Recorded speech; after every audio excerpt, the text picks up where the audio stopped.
राधे राधे दोस्तों, आप सभी का फिर से स्वागत है आपके ही अपने चैनल में सोनू सर कॉमर्स क्लासेस में। पिछले वीडियो में हम लोग जैक मॉडल सेट बीएमटी का कुछ क्वेश्चन सॉल्व किए थे। क्वेश्चन नंबर 28 तक सॉल्व कर चुके थे। आज क्वेश्चन नंबर 29 से डिस्कस करेंगे। तो चलिए आगे बढ़ते हैं। तो देखिए क्वेश्चन नंबर 29 में लिखा हुआ है, पेपर ले लेते हैं।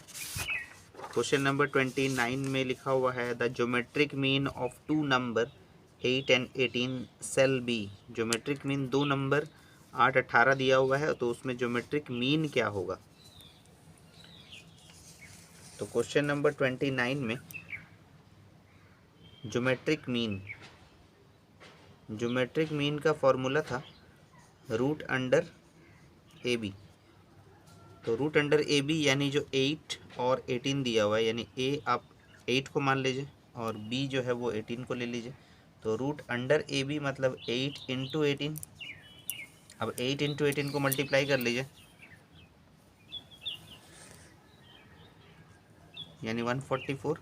और 144 का स्क्वायर रूट क्या होता है 12, यानी आपका आंसर हो जाएगा 12। तो वो देखिए क्वेश्चन नंबर 29 में मैच कर रहा है ऑप्शन ए, तो इसीलिए आपका आंसर हो गया ऑप्शन ए सही है। क्वेश्चन नंबर 29 में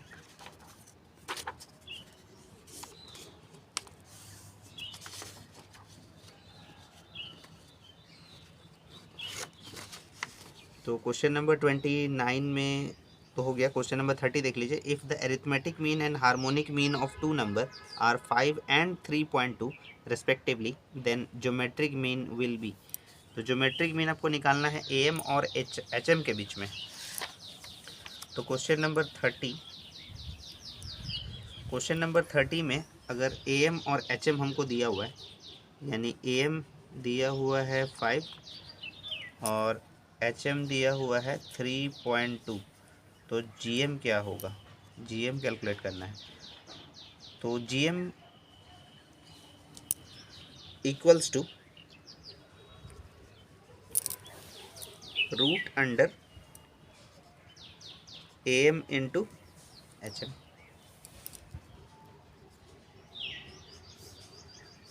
तो ए एम आपको दिया हुआ है 5 और एच एम दिया हुआ है 3.2, यानी रूट अंडर 16, यानी 4 हो जाएगा जी एम। तो G M equals to root under A M into H M होता है। तो फ्लैशबैक में अगर हम लोग जाते हैं क्वेश्चन नंबर 28, क्वेश्चन नंबर 28 में एक फॉर्मूला था आपका G M equals to root under G M into H M लिख दिया था। तो जी एम इक्वल्स टू क्या हो जाएगा, A M into H M हो जाएगा। ये आपका 28 का सी नंबर ऑप्शन सही था। तो उस समय आपको बताया थे क्वेश्चन नंबर 28 का सी सही है। तो अभी देखिए हम लोग का जो आंसर आ गया है वो 4 आ गया है, तो 30 का ऑप्शन सी मैच कर रहा है, तो इसीलिए ऑप्शन सी सही है इसका। ठीक है, समझ में आ रहा है। अगर कुछ समझ में अगर नहीं आता है तो आप कमेंट कर सकते हैं कि ये क्वेश्चन नहीं समझ में आया था, दोबारा आपको सॉल्व करवा देंगे। तो अब देखिए क्वेश्चन नंबर 31 आगे बढ़ते हैं। क्वेश्चन नंबर 31 में लिखा है कि least squares method is used for calculating trend. Trend calculate करने के लिए, ट्रेंड मतलब एक वैल्यू कैलकुलेट करना है जो सीज़न के हिसाब से चेंज हो सकता है, इंक्रीज़ भी हो सकता है, डिक्रीज़ भी हो सकता है। तो ये सबसे बेस्ट मेथड माना जाता है list squares method trend calculate करने के लिए। तो ये ट्रू या फॉल्स है, तो 31 का हो जाएगा ट्रू, क्योंकि ये ट्रेंड कैलकुलेट करने के लिए सबसे बेस्ट मेथड है। क्वेश्चन नंबर 31 का ऑप्शन ए सही हो जाएगा, यानी ट्रू है ये ट्रेंड कैलकुलेट करने के लिए। ठीक है, तो क्वेश्चन नंबर 32 देख लेते हैं। क्वेश्चन नंबर 32 में दिया हुआ है द सीजनल फ्लक्चुएशंस आर। तो ऑप्शन में दिया हुआ है periodic and irregular, periodic and regular, not periodic, और डी नंबर में दिया हुआ है साइक्लिकल। तो यानी ऑप्शन बी सही है इसका, क्योंकि सीजनल फ्लक्चुएशंस जो है वो चेंजेस होता रहता है, पीरियोडिक और रेगुलर, यानी वो टाइम टू टाइम क्या होगा, चेंजेस भी होता रहेगा। तो टाइम टू टाइम चेंजेस होता रहेगा मतलब पीरियोडिक भी है और वो रेगुलर भी है। तो 32 का ऑप्शन बी सही हो जाएगा, यानी ऑप्शन बी सही है इसका, 32 का B. Question number 33, question number 33 पहले पढ़ लेते हैं क्या लिखा हुआ है। The most important factor causing seasonal variations are. तो बोल रहे हैं कि मोस्ट इम्पॉर्टेंट फैक्टर क्या है जो सीजनल वेरिएशंस को इफ़ेक्ट कर सकता है, वो है growth of population, change in fashion, weather and social custom, या फिर टेक्नोलॉजिकल इम्प्रूवमेंट। देखिए, जो सीजनल वेरिएशन जो चेंजेस सबसे ज़्यादा करता है वो है वेदर और सोशल कस्टम को ज़्यादा इफ़ेक्ट करता है, क्योंकि टाइम टू टाइम क्या होता है कि ट्रेंड चेंज होता रहता है। तो चाहे वो वेदर के हिसाब से बोल ले या फिर सोशल कस्टम्स के हिसाब से, तो इसीलिए ऑप्शन सी सही रहेगा, यानी 33 का ऑप्शन सी सही है, 33 का C. Question number 34। Question number 34 में दिया है the probability of drawing a red ball from a bag containing 4 red and 5 white ball is. तो प्रोबेबिलिटी कैलकुलेट करना है हम लोग को 34 के लिए। तो यहाँ पर जो है ये मल्टीपल चॉइस के लिए हम लोग अगर सॉल्व करते हैं तो शॉर्टकट में जल्दी सॉल्व कर लेंगे। तो बोला गया है रेड बॉल कैलकुलेट करने के लिए, तो टोटल बॉल हो जाएगा 4 + 5, यानी टोटल है 9, जिसमें रेड बॉल है 4 और वाइट बॉल है 5। रेड बॉल का कैलकुलेट करने के लिए बोला है, तो probability of getting red ball, probability of getting red ball. तो रेड बॉल है 4, तो इसीलिए रेड बॉल हो जाएगा 4, और टोटल बॉल है 9, तो इसीलिए आपका आंसर हो जाएगा 4/9। तो देखिए कौन सा ऑप्शन से मैच कर रहा है, तो 4/9 आपका ऑप्शन डी से मैच कर रहा है, तो इसीलिए ऑप्शन डी सही हो जाएगा। Option D is the right answer. तो 34 भी हम लोग सॉल्व कर लिए। अब देखिए क्वेश्चन नंबर 35 सॉल्व करते हैं। Question number 35। क्वेश्चन नंबर 35 में दिया, बहुत ही इंपॉर्टेंट सवाल है, the probability of 53 Sundays in randomly chosen leap year. तो लीप ईयर में बोला गया है कि 53 संडेज आने का क्या पॉसिबिलिटी है। तो आप लोग को पता है कि लीप ईयर जो होगा वो 366 डेज़ का होता है, और अगर इसको हम लोग वीक में चेंजेस करें तो 52 वीक्स में हम लोग को पता है कि 1 ईयर होता है। तो लेकिन लीप ईयर में 366 डेज़ है, तो कुछ एक्स्ट्रा डेज़ भी हो सकता है। तो देखिए कितना एक्स्ट्रा डेज़ होता है। 366 को हम लोग डिवाइड कर लेंगे 7 से, 35।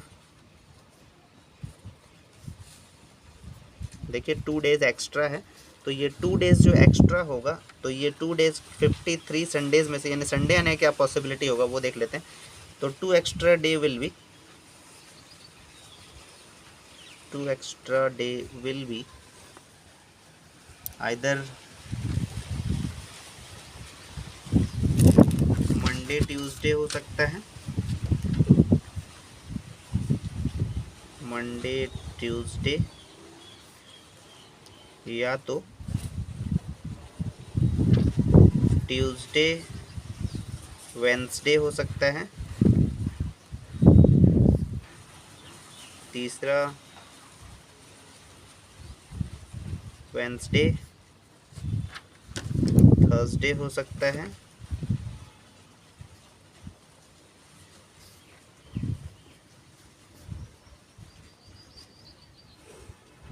या थर्सडे फ्राइडे हो सकता है,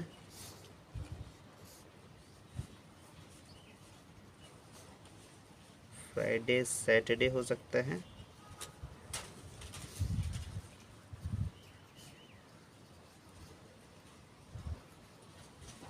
सैटरडे संडे हो सकता है,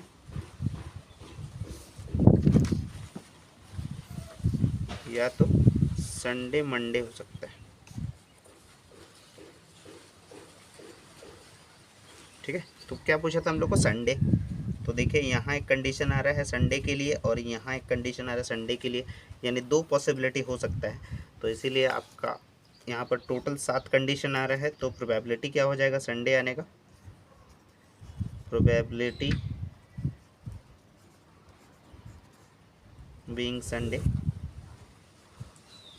संडे आने का प्रोबेबिलिटी हो जाएगा, दो ऑप्शन हो गया और टोटल प्रोबेबिलिटी है 7, तो इसलिए आपका आंसर हो जाएगा 2/7। देखिए ऑप्शन से मैच कर रहा है, हाँ 35 का डी, 35 का डी ऑप्शन मैच कर गया, तो ये करेक्ट हो जाएगा आपका ऑप्शन डी।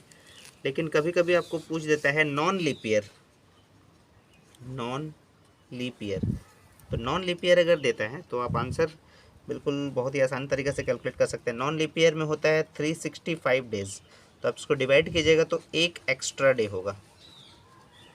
तो वो एक्स्ट्रा डे जो है वो कुछ भी पूछ सकता है, संडे, मंडे, ट्यूसडे, जैसे मान लीजिएगा संडे ही पूछता, अगर ये लीप ईयर नहीं होके नॉन लीप ईयर अगर होता तो आपका ऑप्शन क्या होता, या तो वो मंडे होगा, ट्यूसडे होगा, वेडनेसडे होगा, थर्सडे होगा, फ्राइडे होगा, सैटरडे होगा, संडे होगा, यानी 7 कंडीशन आता। अगर संडे पूछ लेता तो यानी एक ही आता है, और टोटल आपके पास 7 कंडीशन है, तो उसका आंसर क्या हो जाता 1/7 अगर ये नॉन लीप ईयर होता। ठीक है, तो आगे बढ़ते हैं। क्वेश्चन नंबर 35 तो कंप्लीट कर लिए, क्वेश्चन नंबर 36 देख लेते हैं।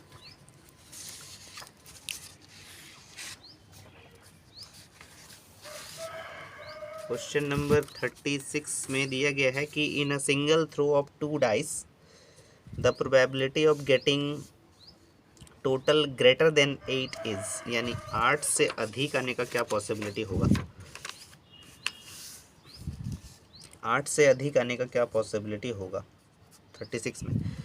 तो 2 डाइस अगर फेंका गया 8 से अधिक, मतलब सम ऑफ 9 हो सकता है, सम ऑफ 9 के लिए ये डाइस 1 डाइस 2, तो या तो आपका कंडीशन हो सकता है 5-4 आ सकता है, या 4-5 हो सकता है, 6-3 हो सकता है, 3-6 हो सकता है, बस इतना ही कंडीशन होगा। तो 9 आने के लिए टोटल आपका पॉसिबिलिटी क्या हो जाएगा 4/36। अगर 2 डाइस अगर फेंका जाता है तो 36 इवेंट्स होते हैं, तो 4/36 सम ऑफ 9। तो 8 से अधिक बोला है, मतलब सम ऑफ 10 कैलकुलेट करना होगा, यानी डाइस 1 डाइस 2, तो क्या हो सकता है 6-4 एक पॉसिबिलिटी हो सकता है, 4-6 एक पॉसिबिलिटी हो सकता है, और एक पॉसिबिलिटी आपका हो सकता है 5-5 का भी पॉसिबिलिटी हो सकता है, 10 आ सकता है उसमें, 3 ही कंडीशन हो सकता है, तो इसीलिए आपका हो जाएगा 3/36 सम ऑफ 10 के लिए। अब सम ऑफ 10 हुआ है तो सम ऑफ 11 भी कैलकुलेट करना पड़ेगा हम लोग को। ये हो गया डाइस 1 डाइस 2, यानी 6-5 आ सकता है, या फिर 5-6 आ सकता है, यानी 2 पॉसिबिलिटीज़ हो गया 2/36। और लास्ट कंडीशन हो जाएगा सम ऑफ 12, यानी 12 आने का पॉसिबिलिटी डाइस 1 डाइस 2, यानी 6 और 6 आ सकता है, इसीलिए 1/36 हो जाएगा। तो टोटल पॉसिबिलिटी हम लोग ऐड कर देते हैं, टोटल पॉसिबिलिटी में क्या हो जाएगा 4/36 प्लस 3/36 प्लस 2/36 प्लस 1/36, तो ऐड कर दीजिए, यानी 10/36, 2 × 5 = 10, 2 × 18 = 36, इसीलिए 5/18 आपका आ जाएगा। ऑप्शन देख लीजिए, ऑप्शन यहाँ थोड़ा सा मिस्टेक है, ऑप्शन सी, यानी 5/8 नहीं होना चाहिए, 5/18 होना चाहिए था, तो इसीलिए ऑप्शन सी सही हो जाएगा। आप लोग करेक्ट कर लीजिएगा उसको, 5/18 कर लीजिएगा, तो ऑप्शन सी सही है। ठीक है, अब देखते हैं क्वेश्चन नंबर 37। क्वेश्चन नंबर 37 भी प्रोबेबिलिटी का ही सवाल है।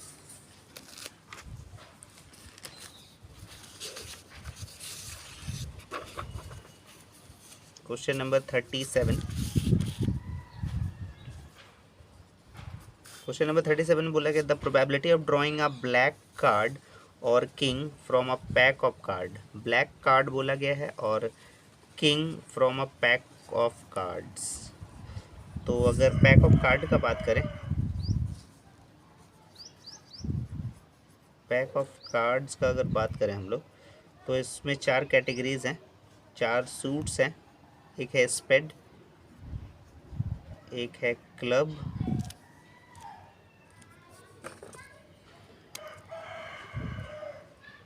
एक है डायमंड और एक है हार्ट। ठीक है, तो स्पेड और क्लब ब्लैक कलर के होते हैं और डायमंड और हार्ट रेड कलर के। ठीक है, तो इसमें ब्लैक कार्ड पूछा गया है किंग। तो टोटल जो है आपका 13 cards in each suits, 13 cards in each suits, मतलब हर एक कैटेगरीज में 13 कार्ड्स रहेगा। और 13 कार्ड में क्या क्या रहता है? किंग, क्वीन, जैक, एस, और नंबरिंग किया रहता है 2 से लेकर 10 तक। ठीक है, जिसको हम लोग दुक्की, तिक्की, चौगी, इस टाइप से हम लोग 10 तक हम लोग को दिया रहता है। तो किंग, क्वीन, जैक, एस, लेकिन हम लोग को पूछा क्या है? इसमें किंग पूछा गया है। तो ब्लैक कार्ड, तो टोटल पॉसिबिलिटी ब्लैक कार्ड के लिए हम लोग का कितना है? 26 कार्ड्स है। तो ब्लैक कार्ड्स इक्वल्स टू 26 हो जाएगा। और किंग बोला गया है, तो किंग के लिए नंबर ऑफ कार्ड्स कितना है? 4 है। तो ब्लैक कार्ड्स अगर लेते हैं तो स्पेड में भी एक किंग होगा और क्लब में भी एक किंग होगा। और टोटल नंबर ऑफ किंग है 4, क्योंकि डायमंड में भी एक किंग है और हार्ट में भी एक किंग है। तो टोटल पॉसिबिलिटी इसका होगा ब्लैक कार्ड और किंग। तो इसमें और कंडीशन है, इसीलिए एडिशनल थ्योरम अप्लाई होगा। तो इसको हम लोग प्रोबेबिलिटी ए मान लेते हैं और इसको प्रोबेबिलिटी बी मान लेते हैं। तो P A union B equals to लिख सकते हैं हम लोग P A plus P B minus P A intersection B. तो पी ए मतलब हो गया 26 ब्लैक कार्ड्स है, यानी 26/52 प्लस किंग है टोटल 4, यानी 4/52। और कॉमन कार्ड्स है, एक स्पेड में भी एक किंग है और एक क्लब में भी एक किंग है, इसीलिए होगा 2/52। ठीक है, तो 30 यानी 28/52, 4 13, यानी आपका आंसर आ रहा है 7/13। तो 7/13 देख लीजिए ऑप्शन, हाँ ऑप्शन मैच कर गया, ऑप्शन सी है आपका करेक्ट आंसर। तो ऑप्शन सी आपका सही रहेगा। तो ऑप्शन सी देख लीजिए 7/13। अब बोला गया है क्वेश्चन नंबर 38 में, क्वेश्चन नंबर 38 में बोला गया eight the time of interpolation. Interpolation मतलब जो आपको सीरीज़ दिया हुआ है, सीक्वेंस दिया हुआ है, उसमें एक डिजिट